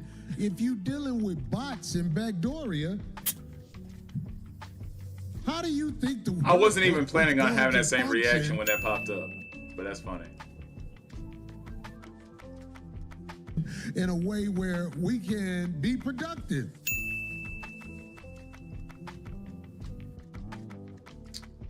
Bots and backdoor. That's bad. Like, you know, a person was like, okay, I'm going to give Corey a couple weeks to simmer down. He tunes back in a month later and the exact same thing is being spewed out here. And now it's evolved. His de-evolution is actually evolved in the de-escalation of his own mindset. He's wilting. What's up, A-Lady? It's real bad. This is sort of like Marianne Lorian. Like, why are we watching so many people crash out? It just comes from the lack of accountability. A lot of these people just can't ever either say, I'm sorry in life, I was wrong, maybe my bad, I misstepped, maybe I misjudged, I didn't look at this the right way. It's just really ridiculous. He's probably going to turn bots and Backdooria into a t-shirt, though. But it's just really frustrating listening to these people speak all the time, because all it is just a lack of accountability. A lot of these people just can't simply own up to shit. And it's the most frustrating thing to know all you want somebody to do sometimes is just simply say, my bad, I apologize, let's move on. And they just can't do it. You can't get it out of them.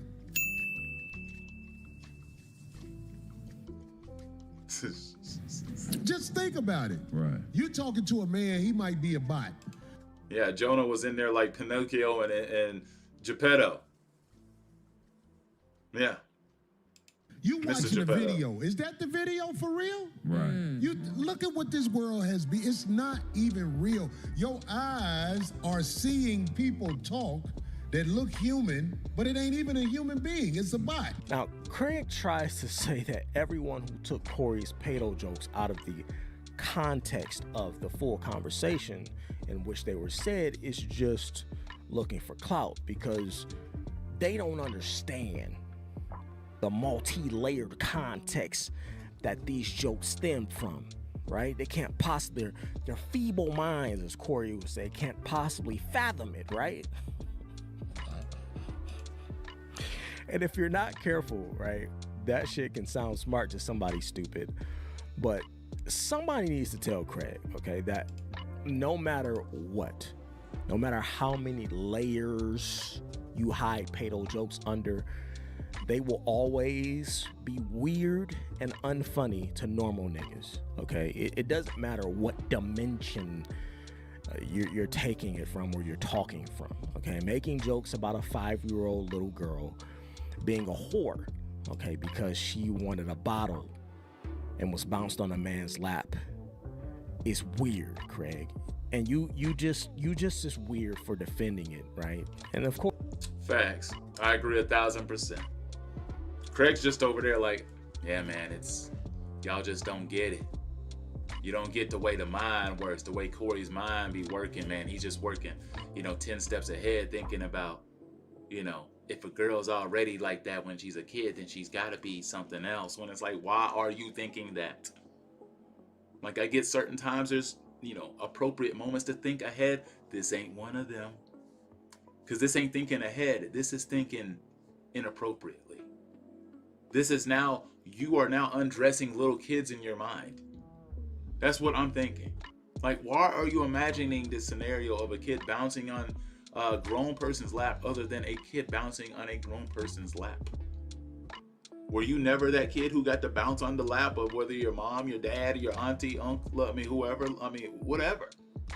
Grandpa, grandma, nobody ever gave you any of these moments where you didn't feel sus in the moment? Did you think that they were having weird ideas, or maybe the way you were probably deep-throating your bottle because every kid does the exact same sus stuff that they're unaware of because kids just do weird things, unconscious to the thought of what they're doing because they're kids.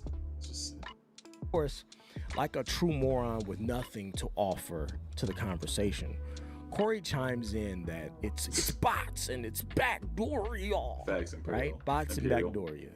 Great, Corey. Thanks. That's very observant of you. I wonder how you came up with that one. Anyway, then you have D and Craig, right? D and Craig giving the head nod. Yeah, Craig is the kind of guy who would be like, he didn't stab her 15 times. He just had the knife out and she ran into him and back and forth 30 times. You know what I'm saying? That's all that was. It wasn't that he was upset about anything. It was just that she wanted out and she couldn't think of any other way than to frame the situation as, my boy doing bad things. Like I said, you can stretch the truth all you want. It's like, homie, he stabbed her. Oh, no, he didn't shoot her. He just, got distracted and his finger accidentally pulled the trigger. That's all. Couple with the like Corey just said something deep and prophetic. Right. Then, in his complete hypocrisy, Corey has a moment where he talks about Deion Cole receiving threats and derogatory comments about his deceased mother, all from a joke he told on stage at the Image Awards about Nicki Minaj. My sister Nicki Minaj, Lord, yes. She's been going through a lot lately, Lord. It hasn't been herself, Lord. I believe whatever's in her ass is affecting her brain, Lord. Take it out her ass, Lord. We bind that spirit in her ass, Lord. Right, so I guess the barbs came after Deion Cole after he made this statement, and they were like sending him terrible messages in his DMs and telling him that they should dig up his dead moms and stuff like that. It was really... Well, that's pretty sad, and that must mean that them jokes must have really hit home if they started sending you death threats right after. Off the wall, crazy shit, right? But basically, you saying how Corey's saying how he came from a time, an era where you couldn't say things that brash directed at somebody from a safe space behind a keyboard or camera, right?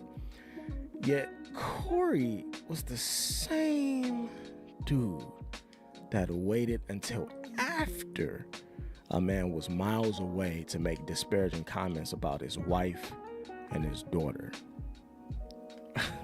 Now, if that's not the pot calling the kettle black, I mean, you can't really make this shit up, right?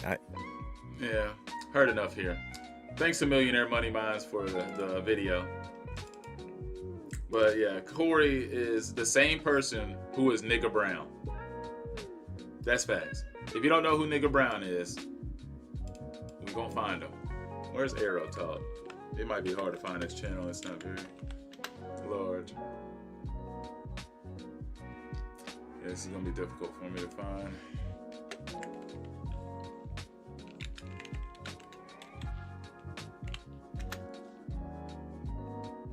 There we go.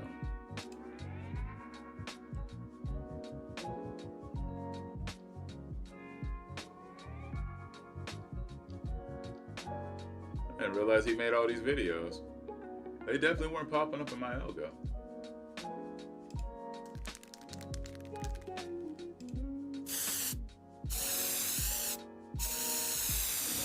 He'll just buy another one, Marshy. Welcome back to whoever is watching my videos, and I have a surprise. I found a movie for you guys. If you would like to watch it, it's called Watermelon Heist. Starring none other than Corey Holcomb. Yes, I'm talking about Corey Holcomb. Again!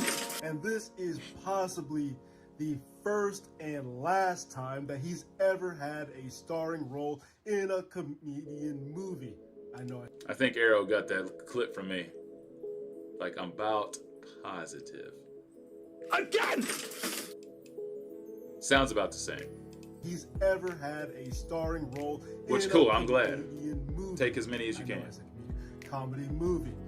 And so Corey Holcomb plays the main character, Nigga Brown. What's my name? Nigga Brown. And he has to save his family's home from getting auctioned off after not paying 5-6 years of property taxes. So his plan is to steal John Amos' prize watermelons and sell them so he can get the money to pay off the company taking back the bank taking back his house. Nigga!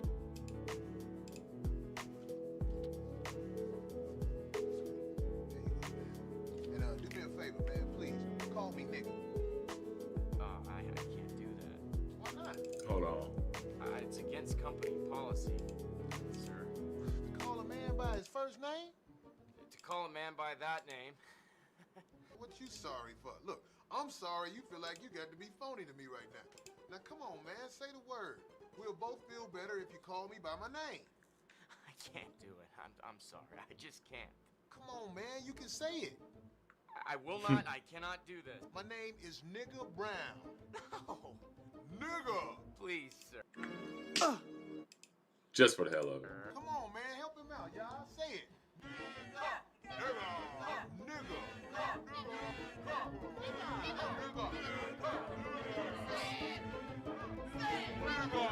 Okay, nigger. I said it, okay? I said it. Now how you feel? I'm just constantly hung up on the fact that his name in the movie is Nigga Brown. Nigga Brown, which they have a whole segment, nigga, where they try to get the random white dude to say nigga just because they think it'll make him feel better. Like nigga. Nigga.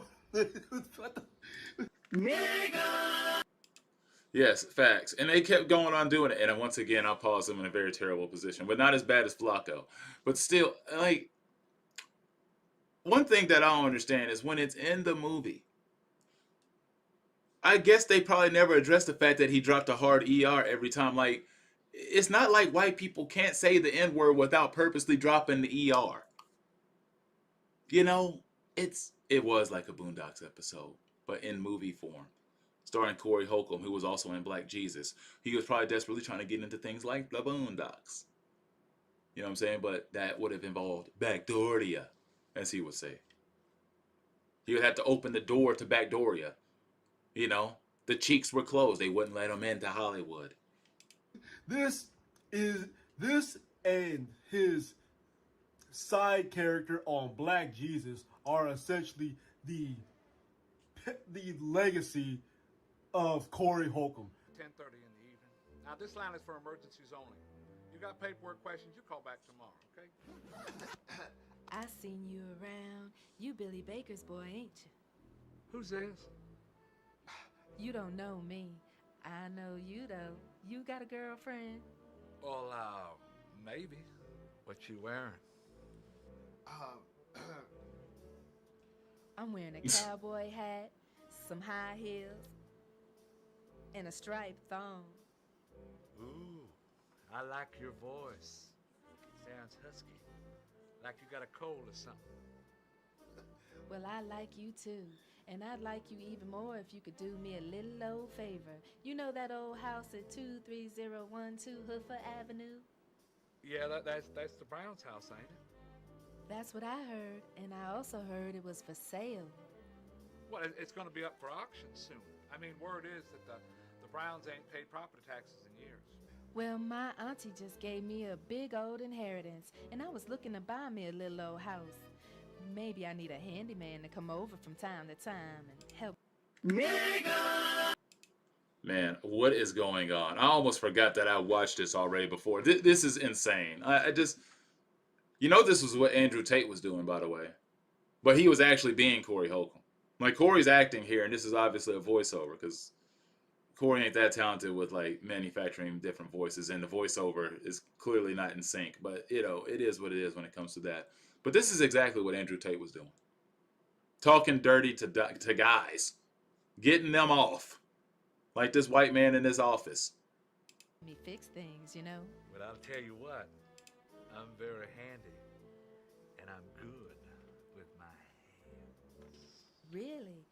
Well, I was just wondering, since I got my sights on that house, I wanted to size up the competition and find out if anyone else had been inquiring on that property.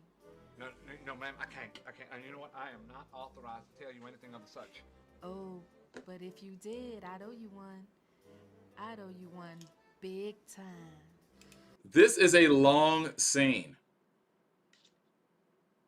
This is lasting a long time. This isn't a very short scene. Like, dude, they let Corey carry this out for a while. They let that woman's dialogue carry on for quite some time. Like, this is why he's always upset about the Backdooria stuff, because he knows this is in his history. He knows this is in the background. But all right. The Bad. truth is, nobody wants that old house. The town's eyesore. No one that is except old man Amos. Ladies, keep marks on. Okay. Sir, are you able to speak? Yes, Your Honor, I am. Could you introduce yourself to the court? My name is Nigga Brown, and Corey, why was your ass tooted so high in the air like that? Like, why was this nigga's ass in the air like that when there's a whole lot of women with a whole lot of cake when they got wrapped up to get some type of surgery for whatever, they get shot in the ass, whatever. Guess what? They do not look like that laying on their front, but for whatever reason, Corey, I called him Corey because he always want to talk about Backdooria. That's funny. But yes, that is very true. And I feel like this is where the origin of all the Backdooria jokes come from. He had Club Backdooria right there on that gurney. Right there, propped up for everybody to see. Looked like they even added a little bit of like cake to his cakes. You know what I'm saying? It looked like they put a little icing on top to make it get a little bit more rumpy. The thing is he said he don't play all that ding-a-ling sucking stuff, but yet this is in his like resume. You know what I'm saying? This is there. Like, if Corey has IMDb, this should be in it. If it's not, it's because we all know why. He's out here laying on the flat surface, ass up in the air, face down, ass up, because he done got shot in the ass trying to steal John Holmes watermelons, and now he wants to act like he don't do no gay stuff for Hollywood.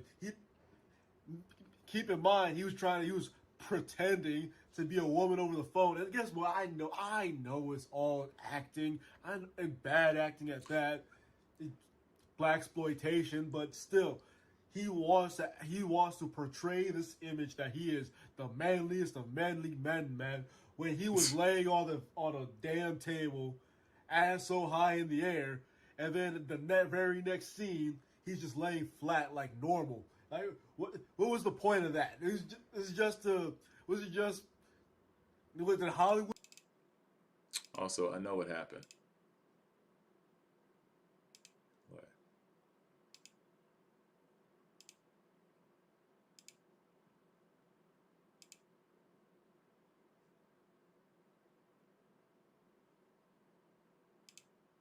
Would want that? Only Corey knows. And with all that being said, I understand why Corey hates his life. Because this essentially proves he's a failed comedian. Why I say it proves it is because this movie came out in 2003.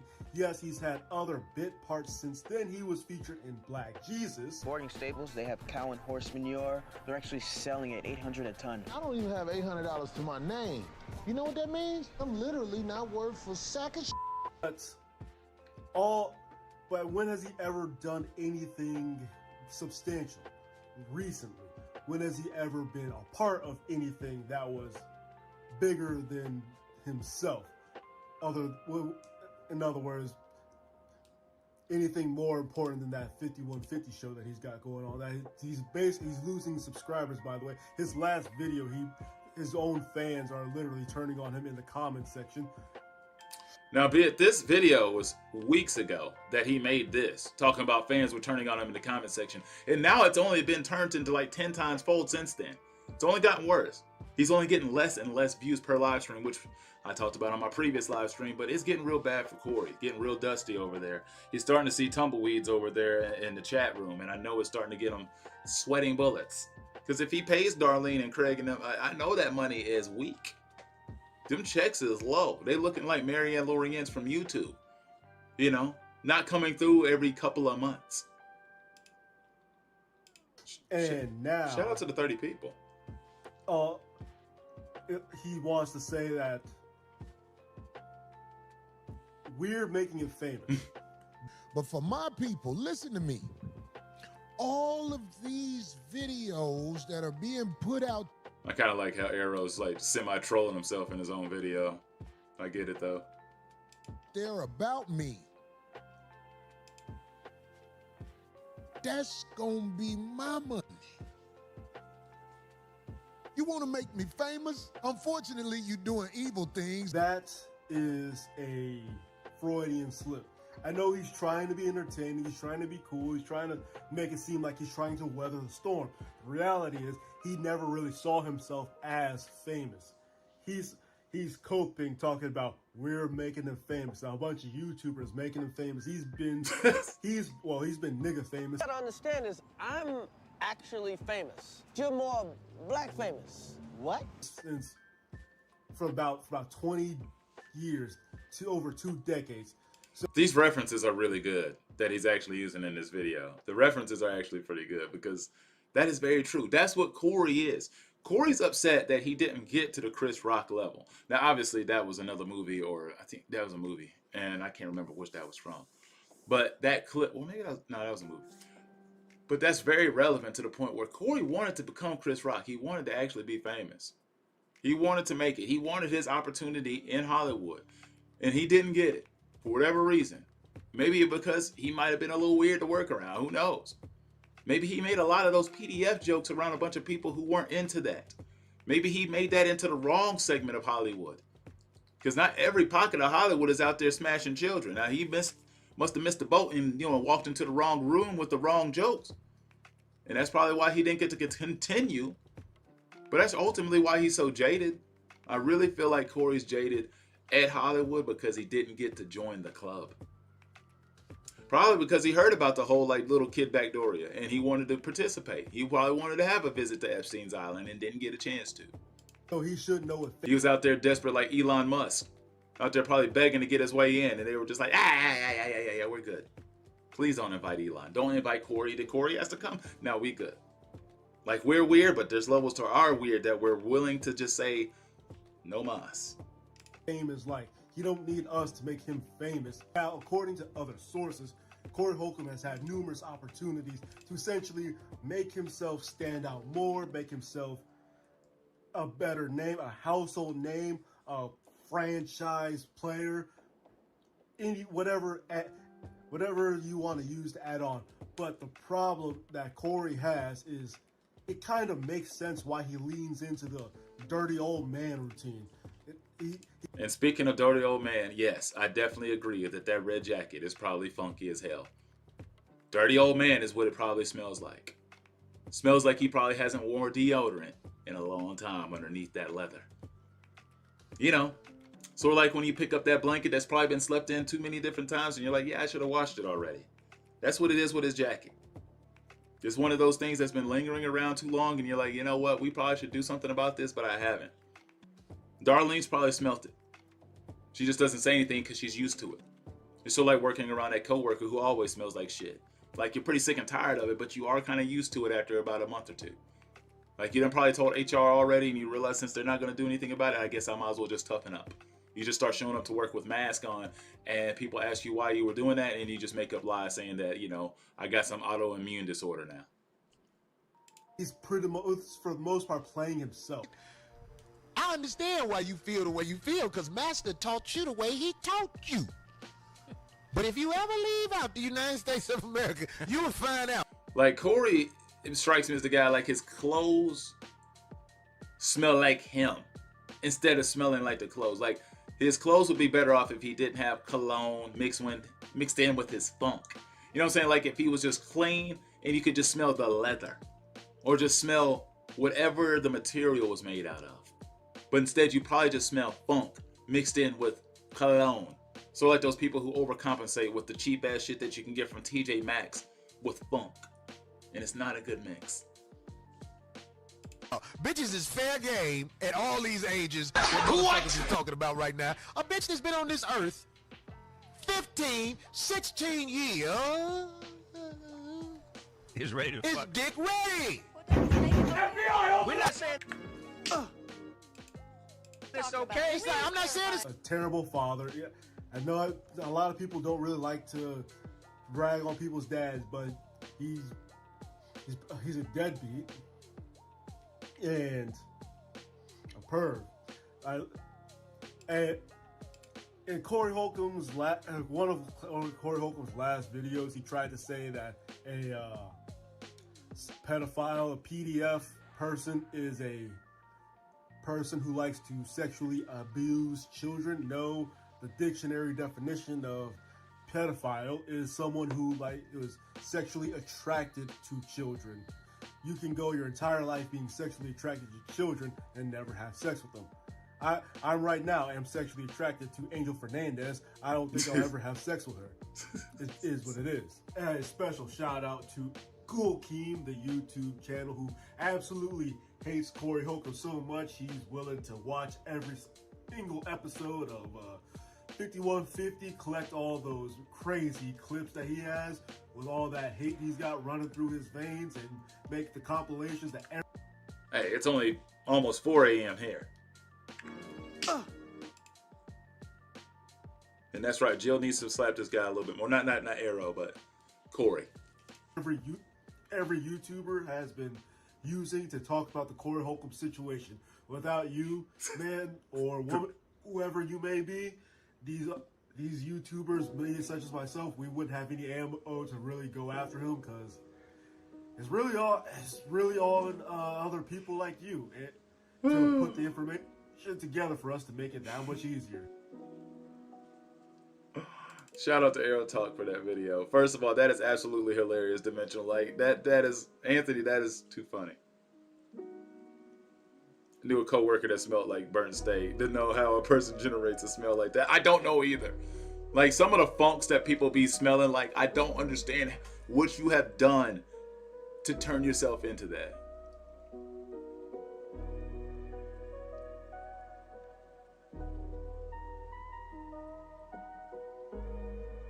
What he watching? No, I was actually giving him a shout out. He's a supporter of the channel. You know, he's trying his best to make some content. Now, yeah, obviously, you know, speaking sometimes is a slight issue, but overall, like, you know, I appreciate the content he put out there. He put together a good video for me to watch and review. So that's all I was pretty much doing, because it had some good content. Nobody's covered the whole the Corey Holcomb nigga Brown situation, except for really him. That was a good discovery on his part. Sorry it was a little tough for you guys to watch, but you know, feel like he's doing his best. But that whole burnt steak thing is hilarious. I really don't understand how people generate some of the smells that they can. Like some people just smell sour. You know, there are just levels of funk now that I think about it that everybody can just smell like. Some people just smell like, I would like to call refried ass. It's like butthole, duck butter, swamp bucket, like all of it is just a mixture of moistures that are all below the waist and above the quads. You know what I'm saying? It's all in that same growing region, but it's filled with dingleberries and a lot of pubes and a lot of lack of maintenance. You know what I'm saying? And somewhere in there, it starts smelling like a lack of deodorant. It smells like shit because, like, once again, the dingleberries.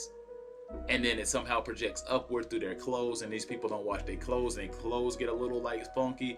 A lot of people don't realize if you just wash your effing clothes, you'll smell fine. But a lot of people they just bad at that. And a lot of dudes just don't be realizing, like, this is another reason why women don't be wanting your ass. Because they can't sit in the car with you.